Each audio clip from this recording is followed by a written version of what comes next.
Again, not a preacher, not a I remember this is the helmet of thorns.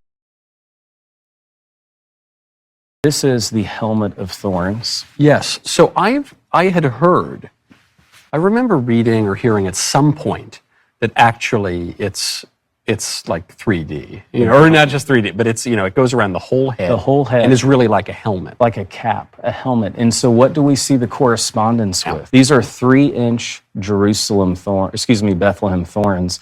When they dry, they're as sharp as nails. I'm going to say to you what I said to my triplet boys here. Try to prick your finger on the end of one. Right. You can see. I just did.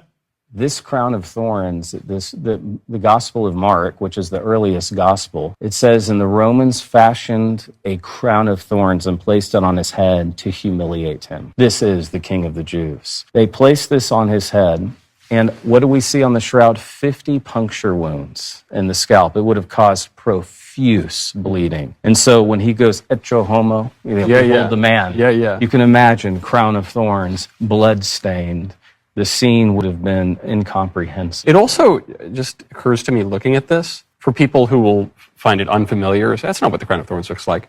This is what an actual crown looks like. Exactly. Actual crowns are not headbands. Right. If you've ever seen like the crown of St. Stephen, yes, whatever, a crown in the UK, they look like this. Yes. They cover your whole head. Huh. And isn't that fascinating?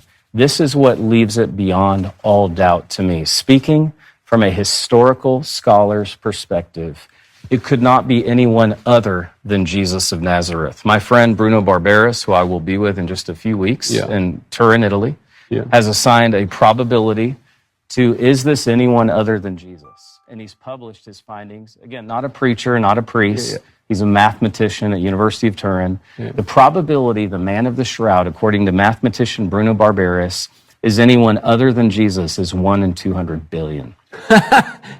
So I guess there's still a chance for the skeptic. Yeah, it is. You're saying there's a chance. Yes. But the connection being that the wounds from this particular crown of thorns match the man of the shroud in a way that, a little laurel wreath or something wouldn't have. And leaves it beyond all doubt it's anyone other than Jesus of Nazareth. Because the other guys didn't get this. No, no one did that we know. We know of one in history who was crucified. This is one of one. Utterly unique.